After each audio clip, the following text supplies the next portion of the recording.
Profe, bienvenido a esta casa, a este Jordán, qué gusto que estés aquí, hermano. ¿Cómo va esa vida, pues? Muchas gracias, Santi. Un saludo muy especial para usted. Reitero el saludo para todas las personas que nos acompañan aquí, el saludo para las personas que en algún momento de la historia observen esto. No, aquí vamos en la vida, Santi, como siempre, tratando de sentirla, digámoslo así. Lo noto como muy serio. No, es que yo a la hora de la verdad soy serio. ¿Para usted fue primero la música o la poesía? No, para mí fue primero la música. Primero fue la música, inicialmente la salsa, por ahí hasta los 11 años, sí, muy sardino. Mi hermanita nació, claro, y yo le compuse un tema de salsa. Pero después llegó el rock and roll, hermano, y eso me transformó del todo en el sentido de los oídos. Y fue primero justamente el rock and roll que la poesía. Lo primerito de rock and roll que te llegó. No, nosotros en el barrio y sobre todo con la radio también, con Queen sobre todo, pero también ahí como con las bandas del barrio, ahí en Barrio Nuevo, y entonces con los muchachos, con Toño, ya hacían sus despuntes Danger y todo ese rock local, pero paralelamente a eso pues escuchando la vieja guardia, Black Sabbath, Led Zeppelin, Pink Floyd, lo que los viejitos como yo hemos escuchado y escuchábamos en esa época. Pero sí, ha sido una vida de alguna manera donde está la poesía y la filosofía, pero que no se queda como en la cuestión del aula de clase y del oficio que uno tiene.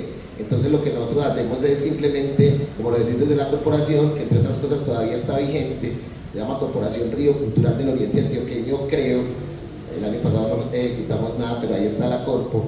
Entonces no, lo que hemos hecho, Santi, es fundamentalmente hacer cosas desde la música, en el sentido de que no soy músico, pero me gusta la poesía, y entonces a uno le busca ahí la comba para que suene bien rockerito, y haciendo muchas cosas en términos de la poesía y de la gestión cultural. Nosotros siempre hemos querido abrir puertas. Entonces Santi hablaba del Sub-19, y este es un encuentro de bandas rock Sub-19 que nos inventamos en Río Negro hace aproximadamente 18 años, en donde el requisito fundamental es que los integrantes no tuvieran más de 20 años. Y ahí han salido unas bandas, por ejemplo hay una banda que ahora está pegando mucho aquí en Colombia y creo que también está empezando a pegar en Europa, que se llama Osuari, que es death metal. Entre otras cosas, el 15 de noviembre tocan con Masacre e Into the Fucking Grave en La Pascasia. Con herpes. Y con herpes. Vamos. Además es la única fecha de Masacre este año en Medellín.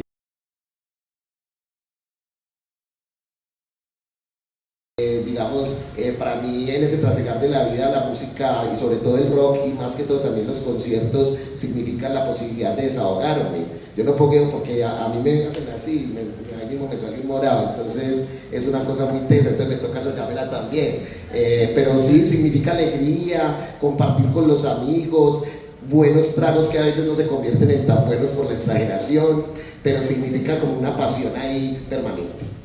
Digamos, muchas de las escenas que rodamos y más nos reímos, hermanazos y muchachas, en el rodaje no salieron en la película. Y en ese en particular era un tema de Scorpions, en el original pues del rodaje, Vientos de Cambio. Entonces era muy charro porque yo voy en el carro ahí, pero como les dije ahora que yo no sabía inglés, que era una analfabeta de los tiempos postmodernos, entonces claro, la letra de Scorpions sonaba y yo cantaba cualquier huevonada. Entonces eso les daba mucha risa porque yo lo estaba haciendo de verdad, porque así canto yo en la vida real, los cantan bien, entonces ellos se reían, pero por la cuestión de los derechos para la película no se podía.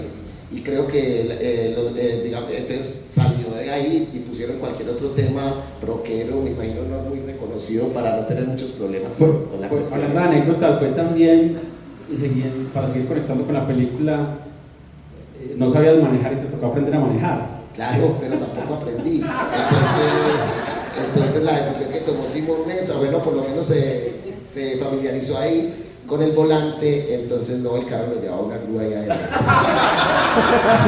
Esa era la magia del cine. Hermano, yo estudié locución profesional en radio y televisión en el IME, Instituto Metropolitano de Educación, por allá en el 89, recién salí del bachillerato, y tuvimos un profe llamado Fernando González, ya falleció, un excelente profesor. Entonces el man nos enseñaba, hermano, a entonar, y a él le gustaba mucho la poesía y él la entonaba, yo lo admiraba y le fue cogiendo el ritmo y ya le fui poniendo pues como mi propia voz, pero sí tuvo que ver mucho ese profe. como, hey, yo quiero hacer esto, o puedo hacer esto, o fue ceñido al guión, o qué guiños de la personalidad, digamos, de tu imaginario de estar entre poetas pudiste también aportar la construcción del personaje y de la película? Lo que pasa es que ahí, Santi y compañeros y compañeras, lo fundamental fue justamente esos 2 meses previos de ensayo. Entonces, en el primer mes de ensayo, él no nos entregó el guión, pero sí íbamos ensayando escenas, y era ahí cuando nos daba esa libertad. Entonces Simón decía, la escena es esta, nos entregaba el papelito. O sea, ¿improvisaban la escena? No, nos entregaba el guión de lo que teníamos el fragmento, de fragmentos, no el guión completo, sino fragmentos. Escenas. Sí. Nos entregaba las escenas, nos decía, y dígalo como usted quiera. Nos daba la libertad, no era improvisar, sino tal. Entonces, claro, a uno le queda más fácil ceñirse al guión, pues, o a mí, porque uno se pone a improvisar. Sin embargo, hay unas cosas, hermano, que yo se las metía, y Simón muy inteligentemente y muy bacano, y Luis Volta, por ejemplo, cuando a propósito de Alejandra Pizarnik, está Yuladi y estamos en el balcón hablando del cuaderno. Entonces yo le pregunto, Oscar le pregunta a Yuladi que leí internet, ella dice Alejandra Pizarnik, dice. Entonces a mí se me ocurrió en el ensayo decir Alejandra, debajo estoy yo, Alejandra. Claro, Simón ahí mismo fue y puso eso en el guión. Cosas así sucedían, por ejemplo, también en esa misma conversación. Es que eso fue muy bacano, porque en el guión decía algo así, usted es triste, y entonces yo le dije, usted también vive en una profunda tristeza. Ahí me dice libertad. Eso es tuyo, por ejemplo. Sí. O por ejemplo, ¿cómo va con el problema del alcohol? No, con el problema del alcohol, Simón se rió mucho cuando digo, no, con el problema del alcohol vamos relativamente mal. Muchas cosas que fueron muy significativas. Entonces ahí hubo mucha libertad, pero ya cuando nos entregó el guión y nos puso ya eso al pie de la letra, el guión lo entregó un mes antes, y ya a partir de ahí, ya cuando empezó el rodaje, al pie de la letra, yo le cambié 2 palabras después de que le entregué el guión y le pedí permiso. Las 2 palabras eran, cuando estaba en la discusión con el NEA ahí en el parque y no sé qué, en la calle, entonces Oscar le está diciendo, es que Gabriel García Márquez, en el guión decía, es un hambriento de reconocimiento, y a mí la palabra hambriento como que no me daba, máxime para Gabriel García Márquez, pues, porque es que nada, entonces yo le puse sediento de reconocimiento, sí, me voy a hacer, así háganle. Y la otra era que la presentación de Oscar, tremenda presentación, Oscar por allá dice que quienes han leído mis libros, tal cosa, y en el guión decía, se pueden dar cuenta de eso, entonces yo le cambié, pueden dar fe de ello. Fueron las 2 únicas cositas que le pedí permiso a Simón para que me las dejara cambiar ahí, y el resto sí todo era, hasta la carrera esa estaba en el guión. Pues yo fui el que corrí, pero en el guión había 3 o 4 renglones, y el resto de la página era la página, entonces yo decía que estaba ahí en el guión. ¿Cuál fue la escena más difícil? Para mí, justamente esa. Y la que estoy tirando. La corrida. Claro, porque yo tengo mal estado físico, no sé qué.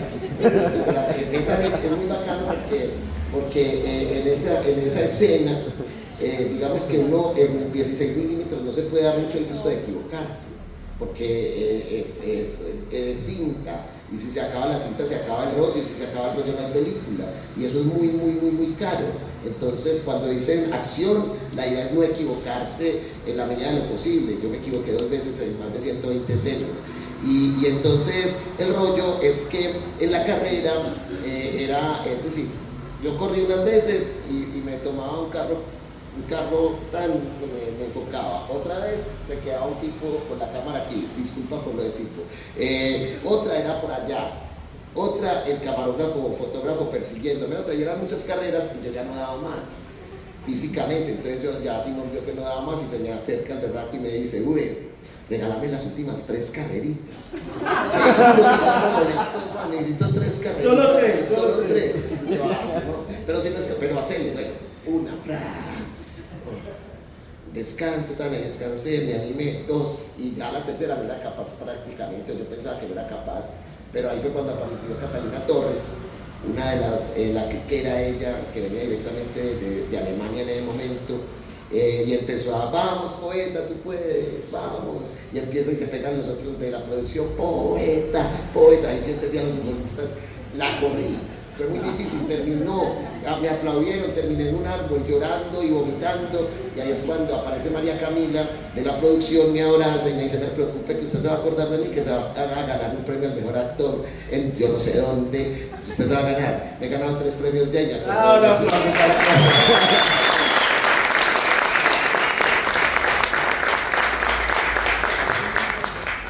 Profe, Oscar en la película, al igual que vos, es profesor, les gusta la poesía, les gusta tomarse unos tragos también.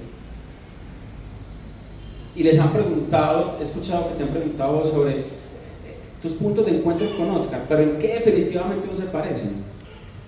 Lo que pasa, en lo pusilánime de Oscar, hermano, es que no quería hacer nada. No quería hacer, es decir, es que faltaba perrengue. Es decir, él decía: yo soy poeta, pero mi poesía estaba haciendo. Si ustedes se la analizaron, cuando los señores de la casa de poesía le decían: ¿y por qué más bien no lanzamos tu próximo libro? Él se hacía el pendejo. O sea, entonces yo creo que definitivamente no, yo sí soy más funcional, los quitaré un poco más funcional.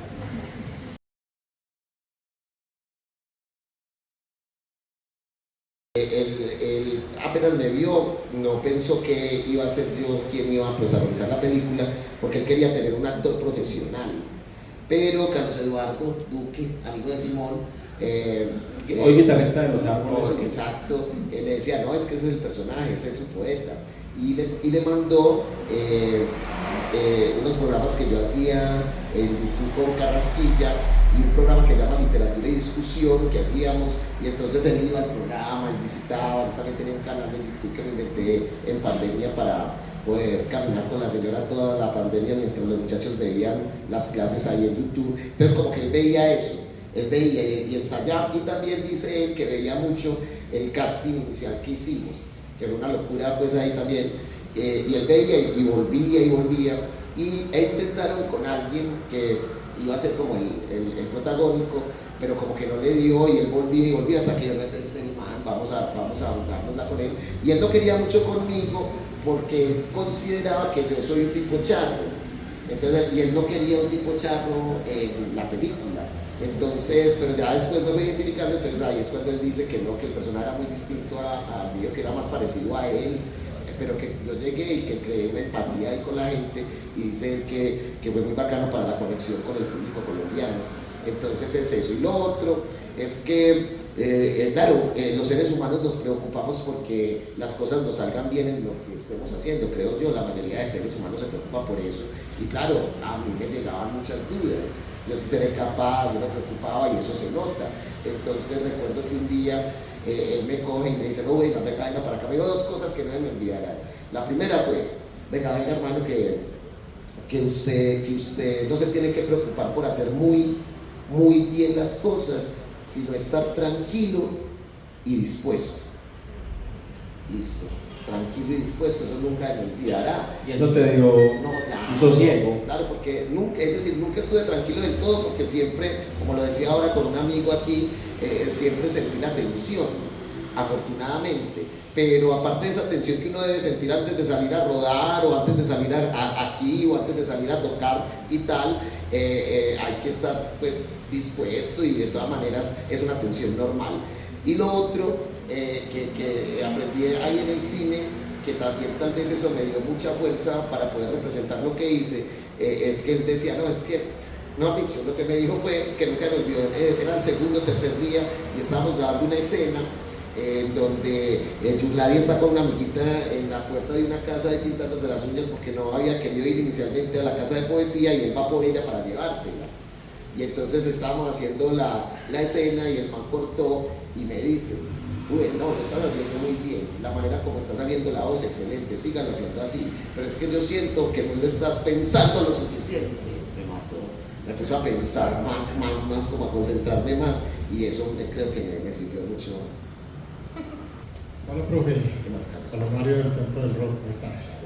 Bacano que estés por acá. Muchas gracias, Juan. Felicitaciones, hermano, porque salió muy bien la película, como un mes de grabación, pues, prácticamente, y perfecto. Increíble, 5 semanas, Carlos. 5 semanas, increíble. No, ¿qué se imagina uno cuando termina la película? O sea, ¿qué pasa con Oscar? con la mamá, ¿eso queda como a disposición del que ve la película o cómo te imaginas que podría seguir la vida de Oscar? Qué cosa, Carlos. Bueno, la madre muere, Teresita murió ahí y al parecer según ese último poema lo escribió Simón a posteriori, ya después del rodaje. Uno podría decir que es como una nueva etapa que pueda empezar a hacer Oscar y salir de la bobada de no querer escribir. Ojalá. Vamos a ver qué pasa con el personaje, pero a mí me late que de pronto el hombre a partir de ahí puede ser un Oscar nuevo en el sentido de querer proyectarse de una forma distinta sin perder su esencia en la sociedad. O una parte 2. Eso dicen, pero no creo. Pues con Simón creo que no. O sea, a Simón no les gustan las segundas partes y eso. Pero quién sabe después de todo esto que dirá el hombre también. Pero ahí estamos con Dago. Mi querido Dago, en el paseo, porque Caracol se vinculó mucho con la película e igualmente la productora de él. Entonces, vamos Dago Producciones. Está bien. Si te dijeran, oye, ¿qué tienes escrito? Saquemos un libro de Wilmer Ríos. No, es la misma mediocridad escritural que siempre he manejado. Yo nunca he sido un gran escritor, es decir, yo nunca he tenido la visita permanente al oficio de escribir. Entonces, por eso siempre digo lo mismo, yo no soy poeta, es de verdad. Mi esposa me mantiene regañando que porque yo digo eso, los amigos, pero es que es verdad. Es decir, el poeta visita permanentemente el oficio. Yo tengo una ventaja y es que tengo buena memoria. Entonces, lo poquito que he escrito a lo largo de la vida, casi de todo me acuerdo. Por allá tuve una época que escribía mucho y tenía unos papelitos y todo eso, pero dichos papeles se perdieron y tal, y hasta ahí. Entonces, después de la película, no, la misma cosa, yo escribo para el Río Negrero, columnas de opinión allá, y ahí me desahogo un poquito. Hago algún ensayito por ahí, pero en términos de poesía, no, la misma cosa. Y bueno, bacano, porque es que tampoco se trata de que después de la película, entonces ahí sí voy a ser un gran escritor, no. ¿Cuáles son los versos que más repetís en tu cabeza? ¿Tuyos o de otro escritor o escritora? No, pues es decir, por ejemplo, a mí me gusta mucho decir lo que decía José Manuel Arango, porque es que lo que vemos permanentemente el Carmen de Lloral. El Carmen de Lloral, él decía, hay gentes que llegan pisando duro, hay gentes que llegan pisando duro, que gritan y ordenan, que se sienten en este mundo como en su casa, gentes que todo lo consideran suyo, que quiebran y arrancan, que ni siquiera agradecen el aire y no les duele un hueso, no dudan ni sienten temor, van erguidas y hasta se tutean con la muerte. Yo no sé francamente cómo hacen, cómo no entienden. Y por ejemplo, me gusta mucho gritar unas palabras de un poeta oriental ya, porque hace más de 40 años que vive por allá en Río Negro, que se llama Carlos Enrique Ortiz, a propósito de lo que vimos muchas veces en Colombia. Mientras un hombre más sangra en la zanja amordazado, un político más habla, envenena las palabras, regatea la paz, sonríe, parpadea. No es este un país, sino la pesadilla de un muerto. Obsesos por la sangre, los niños aprenden a cantar. De esta muerte comed y bebed de esta sangre, sed devoradores de muerte, hosana el desierto cantad, hosana el tiempo de los asesinos. Entonces es como a partir de la poesía reflexionar y decir, oh, pues, ojalá esto cambie, pero la cosa no parece como tan próxima. Un aplauso para el profe de hoy, por favor.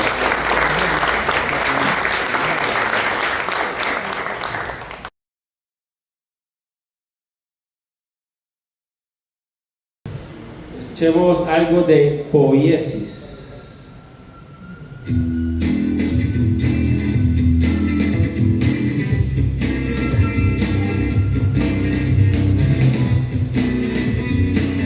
Si reconocen la voz, nos dicen.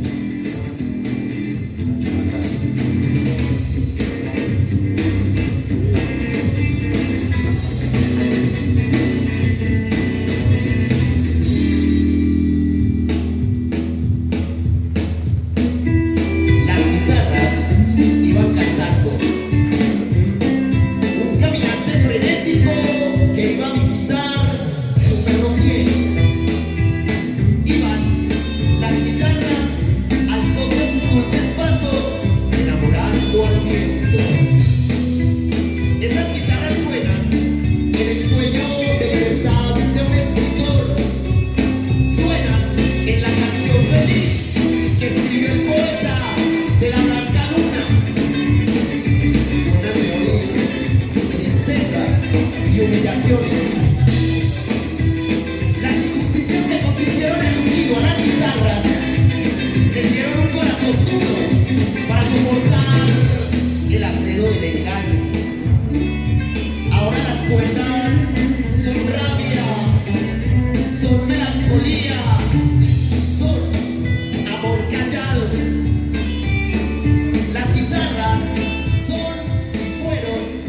Poiesis, profe. Qué bacanería. Oiga, ¿conocía la faceta de vocal de banda de música de rock and roll del profe o no? ¿Quién la conocía? Un aplauso, por favor. Muchas gracias. Qué bacanería. Poiesis, ahí con los muchachos, muy contentos, ensayando de nuevo. Y bueno, ahí vamos, porque ahora con lo de la película, entonces sí me están llamando. La historia del interés, cómo se fue fraguando la idea de hagamos música y yo me paro y recito poemas, además porque suena muy bien. Y esto ya lleva unos años. Sí, no, lo que pasa es que con un compañero, justamente hermano de La Bruja, de Caliche, Fabián Pérez, un genio el hombre, entonces molestábamos en un ensayadero en Río Negro llamado Acústica, y entonces nos íbamos con Liliana era la bajista, pero era por molestar, Juan Diego Uribe, y molestábamos ahí. Entonces un día, y yo todo encarnizado ya rezando poesía, y Fabián toca muy bien la guitarra y nos acompañaba alguien ahí, y llegaron unos muchachos a ensayar y escucharon, y uno de ellos es Sergio, porque es que como son los dos Chechos, entonces está Checho y Chechito. Entonces llegó Checho, un loco, es un loco, y apenas entró eso, le dijo, venga, pese la guitarra, le dijo a Fabián que le prestara la guitarra, y empezó a puntear y me decía que ese ya se más bacano, y yo no sé qué, y entonces ya Fabián apenas terminamos, de no, siga con ese manero, hermano, yo ya no vuelvo por aquí, ahí ya tiene su guitarrista, pero a lo bien. Entonces ya me reuní con Checho, llamamos a Chechito, después ubicamos al Piolo y empezamos a molestar también ahí como a ver qué salía, y eso fue surgiendo después de un año quizá, que nos reuníamos más o menos cada 15 días a molestar y ya fue cogiendo la cosa, y como ya llevamos un año ahí, ya bueno, vamos a arriesgarnos pues a hacer por ahí la cosa, y ya empezaron los concierticos donde nosotros llegamos a tener muchos seguidores, 161 en YouTube. Eso tenemos, de verdad, una cosa muy bacana. Por ahí está el festival más grande que hemos tocado, es Warner Rock, y nunca me olvidará. Y una vez tocamos, señoras y señores, y Santi, en el Hacedor en Marinilla, y se nos quedó un plato, nos devolvimos por el plato, a lo bien, no fue ni una sola persona, ni la señora mía fue porque no pude, pero nos tocamos un conciertazo dedicado al parcero que estaba ahí en la barra, que fue lo mejor que de pronto hemos hecho. Vamos a hacer un concierto aquí en La Jordana. Claro, ya estamos, los muchachos están consiguiendo ahí otros fierritos pues que necesitan, pero estamos muy motivados, ojalá. ¿Aguanta el concierto de Poiesis en La Jordana o no? Bueno, vamos a ponerle fecha profe a eso. Listo. Es como una sorpresa, como yo que me iba a imaginar esto, pero sí siento, es como un agradecimiento con toda la gente, sobre todo pues con las personas con las cuales trabajamos durante esos prácticamente 4 meses. Entonces cuando yo vuelvo a ver todo esto o una de las entrevistas, nada más hoy me llamó Eddie, que era uno de los electricistas, y en una de las fabritas de la producción, ya finalizando, él me decía... Así que pagan en el cine también. No, pero eso es muy suave, a nosotros no nos dejan tomar un solo trago, eso es una cosa de locos. Un día le pedí permiso, ese día de la carrera, porque estaba tan cansado que me dejara tomar una cervecita y no me dejó. Simón, no te dejó. Simón, no me dejó. En todo caso, hermano, el rollo es que uno siente como un agradecimiento con toda esa gente, porque gracias a ellos fue posible. Entonces Eddie, en la fiestecita, a posterior pues, del rodaje ya de despedida, me llama a un lado ya algo prendido y me decía, poeta, mírenme. Yo lo miraba, pero mírenme. Yo lo miraba, se lo juro que usted se va a ganar cualquier cantidad de premios y no sé qué, se lo juro, pero mírenme. Entonces claro, cuando veo todo eso me acuerdo de él, me acuerdo de Cata cuando estaba haciendo barra, y entonces yo digo, bueno, nos merecemos eso, a pesar de que otros se lo puedan merecer más, ¿cierto? Pero la construcción del relato con los actores, ¿cómo fue? Bueno, inicialmente decir pues que es verdad que yo soy un fracasado en literatura, porque en la década de los 90, así como Oscar, yo me gané el primer concurso de cuento de Navidad Casa de la Cultura Sixto Arango Gallo en el Carmen de Ibral. Muy charro porque era de Navidad, entonces el cuento mío fue Cuento de Muerte en Navidad. Cuento de Muerte en Navidad, bueno, eso es otra película y es muy bacano, creo yo. Los jurados eran José Manuel Arango, Carlos Enrique Ortiz y Javier Naranjo, era una pesada. Pero después de eso no volvió a pasar nada conmigo en literatura. Es decir, yo nunca he publicado nada, etcétera, etcétera. Y con relación a los actores naturales, es que el casting fue muy bueno, escogieron las precisas. Yuladi se sabía, una cosa increíble, se sabía el libro de memoria. Es decir, uno en los ensayos patinaba y ella ahí mismo lo desembalaba, cualquiera, ella se sabía todo el guión de todos, era una cosa de locos. Entonces fue interesantísimo hablar, pues compartir con ella. Daniela, increíble, ¿no? La hija, es una cosa impresionante. Y ellas me enseñaban, por ejemplo, en los ensayos a veces uno le tomaba los chorritos un día y el otro día llegaba todo enguayado y no estudiaba. Como no aprendió el libreto, entonces ya había que llegar más preparado todavía, porque las niñas estaban muy, muy bien. Algunos de ustedes conocen a Guillermo Efraín, el hijo de mi chica del paseo. Ese man es increíble. Él no es actor tampoco, pero es increíble. Ese man, si no hubiera sido por ese hombre, la cosa hubiera sido más difícil, porque ese man no equivocaba, íbamos de tú a tú y en la vida. Entonces, compartir con ellos fue muy bacano. Perdón, sobre todo con el parcero que me persigue. Ese man era de verdad, no actuaba. Entonces, por ejemplo, las escenas que mostraron ahí, donde él va por mí y me ahorca, si me está ahorcando de verdad. De verdad. El man me está ahorcando, si no dicen corte, yo creo que me estaría contando la historia. En la escena, cuando ensayamos la escena que pasó ahí en la casa, en donde yo, digamos, no dejo que filmen, donde Oscar no deja que filmen esa situación.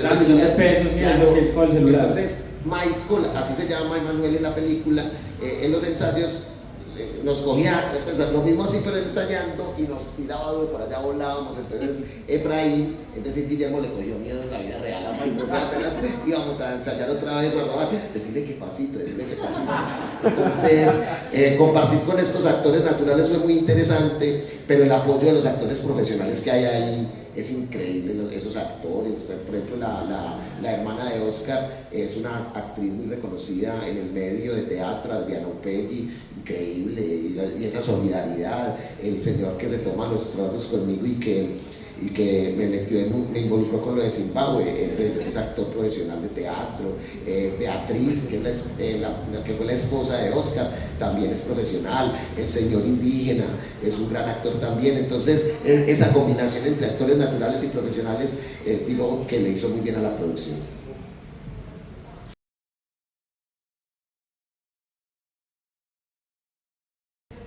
En esa doble vía, ¿cuál ha sido tu lectura sobre el tema? Uno, sobre esa crítica, ¿cierto?, que han hecho como de la poesía, y se están riendo de la poesía, de la gestión, de los festivales de poesía, un poco llevándolo al plano de los artistas también, de la creación artística. Y dos, pues el otro plano es precisamente el plano del lenguaje, llevarlo a un escenario universal donde se han ganado múltiples premios y han conectado con las personas. Sí, Santi, en primera instancia, hermano, es que yo no sé la cosa en términos de esas críticas, porque son miradas. Yo creo que salvó mucho, porque hubiera sido peor que la película no se hubiera llamado Un poeta, sino que se hubiera llamado El poeta.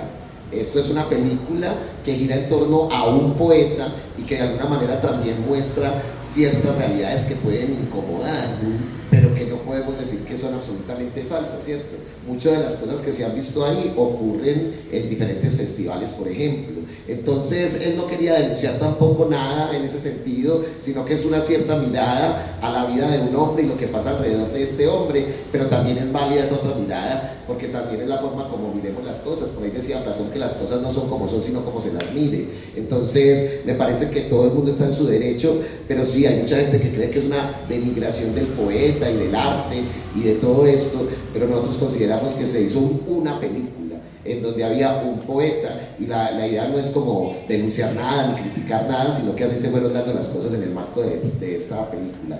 Y lo otro es que yo también quedo muy impresionado, Santi, que por ejemplo en Francia, en San Sebastián, en España, sobre todo en Francia, que hablan otro idioma, recepcionen también la película, porque la gente se reía en los momentos. En Francia, en Cannes pasó un detalle muy bacano, y es que cuando Yuladi rueda por la calle, la gente aplaudió en Cannes, y se dice que eso es sui generis.